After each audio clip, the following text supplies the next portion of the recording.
Co-stars की जब बात हो तो आमिर खान नहीं चाहते हैं इस मामले में कोई बिग शो। Perhaps आमिर की स्ट्रैटेजी है that only he should steal the show। वो हार्डली कोई मल्टी स्टारर फिल्म करते हैं। दिल चाहता है में उन्होंने सैफ अली खान और अक्षय खन्ना के साथ स्क्रीन शेयर की, पर उस वक्त सैफ और अक्षय आमिर के मुकाबले इतने बड़े स्टार्स नहीं थे। मगर उनकी कोशिश ये जरूर होती है कि उनके को स्टार्स और डायरेक्टर्स हो एक्सट्रीमली टैलेंटेड, तभी शायद वो शर्मन जोशी, कुणाल कपूर, अतुल कुलकर्णी, वीर दास जैसे फाइन एक्टर्स के साथ काम करते हैं, मगर सुपरस्टार्स के साथ स्क्रीन शेयर करने से दूर ही रहते हैं। यहाँ तक कि अगर फिल्म के हीरो आमिर नहीं है, तब भी वो फिल्म आमिर के नाम ही हो जाती है। रिसेंटली दिल्ली वैली इमरान खान की कम और आमिर खान की फिल्म के लिए ज्यादा जानी गई। उनके प्रमोशन का तरीका ही कुछ ऐसा है कि सारी लाइमलाइट आमिर को ही मिल गई, मगर दबंग सलमान है थोड़ा हटकर। वो तो खुश रहते हैं इम्पोर्टेंस बांटकर। फिल्म दबंग में सोनू सूद के रोल को साइडलाइन नहीं होने दिया सलमान ने। स्टार छोटा हो या बड़ा, Salman happily does his part. अपनी फिल्म्स में अपनी फैमिली को नहीं भूलते हैं सलमान। अरबाज खान, मलाइका, सुहेल खान, अतुल अग्निहोत्री, लगभग अपने हर फैमिली मेंबर को सलमान देते हैं खास अहमियत। वो शायद ही इस बात का रखते हैं ख्याल कि किस पर ऑडियंस देगी कितना ध्यान। अरबाज की डायरेक्शन या सुहेल की प्रोडक्शन की जब हो बात, तो सुपरस्टार सलमान खान हमेशा देते हैं उनका साथ। जैसे कभी सूरज बरजातिया ने सलमान को स्टारडम का रास्ता दिखाया, वैसे ही सलमान ने अपनी फैमिली मेंबर्स को सक्सेस के रास्ते पे चलाया।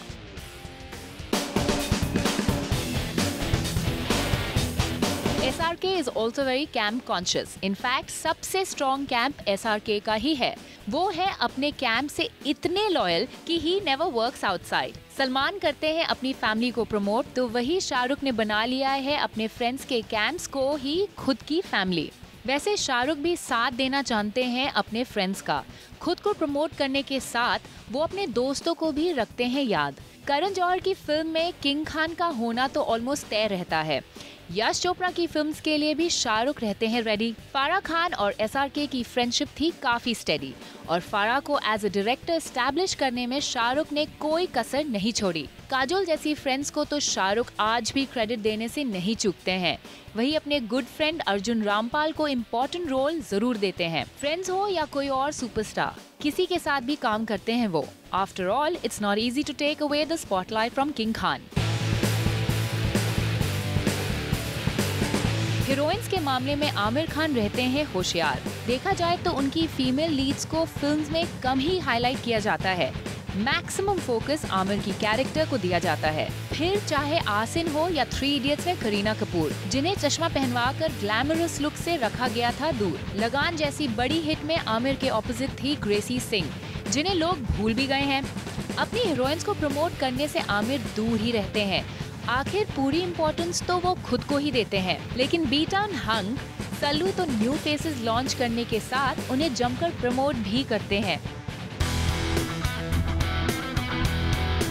सोनाक्षी, कटरीना, जरीन या आसिन, अपनी लीडिंग लेडीज को पब्लिसिटी दिलाने से वो नहीं डरते हैं। वही शाहरुख हैं जो अपनी फिल्म की हीरोइन सोच समझकर चूज करते हैं। ही मेक श्योर कि उनके ऑपोजिट हो hot and happening girls. Kareena Kapoor, Priyanka Chopra, Deepika Padukone जैसी एक्ट्रेसेस को लेकर SRK अपनी फिल्म्स को बना देते हैं और भी अल्यूरिंग। शाहरुख अपने चार्म और ग्लैमर का देते हैं सही मिक्स, ताकि उनकी फिल्म्स पर ऑडियंस की नजर हो जाए फिक्स। आमिर खान की फिल्म्स पर अगर डालें नजर, तो उनकी कोशिश रहती है कि उनकी फिल्म्स छोड़ जाए ऑडियंस पर कोई गहरा असर, यानी कि उनकी फिल्म्स में अक्सर होता है कोई message. Intellectual subjects seem to be a favourite with mister perfectionist. Taare Zameen पर, 3 इडियट्स और पीपली लाइव, उनकी कुछ ऐसी ही फिल्म्स हैं। भले ही वो टिपिकल बॉलीवुड मसाला फिल्में ना हो, लेकिन आमिर इस बात का ख्याल रखते हैं कि फिल्म की कहानी में हो कुछ खास बात। वही इन स्ट्रॉन्ग कॉन्ट्रास्ट सलमान बिलीव करते हैं मार धार, डायलॉग और स्टाइल से भरी एक कंप्लीट मसाला फिल्म में जो मासेस को करे अपील। फिर चाहे उसमें कोई सोशल मैसेज हो ना हो, it's no big deal. Wanted, Dabangg, Ready की इमेंस सक्सेस ने सलमान को बना दिया है सुपरस्टार और सलमान समझते हैं मास अपील वाली सब्जेक्ट्स का पार। हाउएवर, शाहरुख की फिल्म टारगेट करती है यूथ को। रोमांस के थ्रू एसआरके बन जाते हैं यंगस्टर्स के गुरु और अपनी यंग ऑडियंस से जुड़े रहने के लिए SRK keeps coming up with new ideas in his films. कोई खान दूसरों को करके बर्बाद खुद होता है आबाद, तो कहीं कोई खान शेयर कर लेता है अपने ही स्टारडम की शान।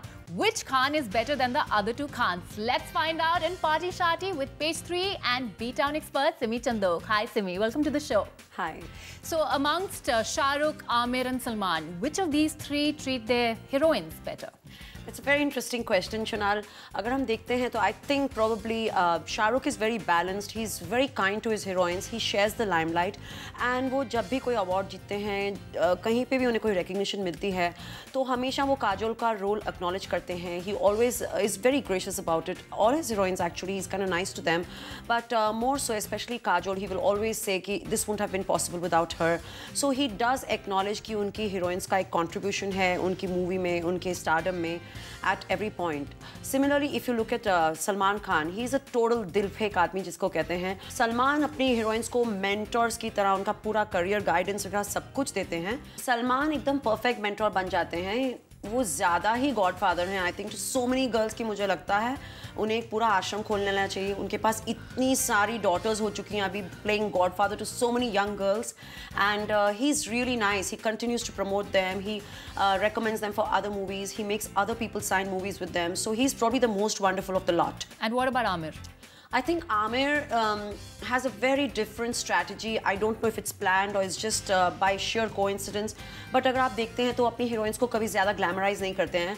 It's not that even he's playing very glamorous roles. Maybe it's got to do with the fact कि उनकी movies और उनकी जो stories हैं वो ही काफ़ी realistic होती हैं. So he's not looking for that glamour girl look. But otherwise, his heroine is kind of there, but she's just there, and it's all over. It's just Aamir, and that's how it is. Baki, if I really had to put it totally bluntly, you know, I would just say कि Aamir की heroines का नामो निशान तक नहीं रहता. आमिर की movies में उनकी हीरोइंस को हीरोइंस बोलना ही नहीं चाहिए. That's what I keep wondering about. Correct, they're just actors. Yeah, right. The Khans are happier doing solos, or do you think they are like multi-starers? I think Shah Rukh and Salman again, they have this thing in common. वो बहुत comfortable हैं. उन्हें आप बड़े से बड़े star के साथ मूवी में डाल दो and they don't have any problems. अगर आप शाहरुख को देखते हो तो he's worked with some great actors and even Amitabh, Hrithik Roshan, whoever it is, done movies with Salman, whatever. Likewise with Salman, he has acted alongside Amitabh Bachchan. He has done movies with Aamir Khan. Shah Rukh Khan, just about everybody. I think again there, Aamir is kind of different in his whole take on this, and he kind of prefers to do solo hero movies. And if at all, उनकी movies में जब लोग होते भी हैं, तो वो hero material नहीं होते हैं. They are very talented. They are very strong actors, like say a Shreyas Talpade or a Sharman Joshi, or whoever else it may be. But they are definitely not superstars. I agree. What about Cam, Simi? I think Aamir Khan का तो कोई camp ही नहीं है. He is a one-man army and there's just one Khan for him and that's Aamir Khan. As far as Salman is concerned, he does have his own camp. It's his family and he does try and promote, whether it's his own brother-in-law, Atul Agnihotri, या उनके भाई हैं, Arbaz, Suhail, whether it's his sister-in-law, कहीं कोई designing कर रहा है तो कोई कुछ और कर रहा है. तो it's all within the family and that's what his camp is all about. But yes, he is also kind of, when he wants to be nice to somebody, he does go out of his way and help out people. It's like Govinda ka comeback, Govinda ka relaunch. Right. Absolutely, the credit goes to Salman Khan for helping him out and relaunching Govinda as such, and Govinda will always acknowledge that. Likewise, अगर आप Shah Rukh Khan को देखते हैं, तो he was already a star by the time he met Karan Johar. But the whole credit of launching Karan Johar as a director definitely goes to Shah Rukh Khan, and he's pretty much the same. उनकी family नहीं है, वो यहाँ पे अकेले आए थे बॉलीवुड में, but उन्होंने अपने जो friends हैं, उनको ही अपना family और उनको ही अपना camp बना के रख लिया.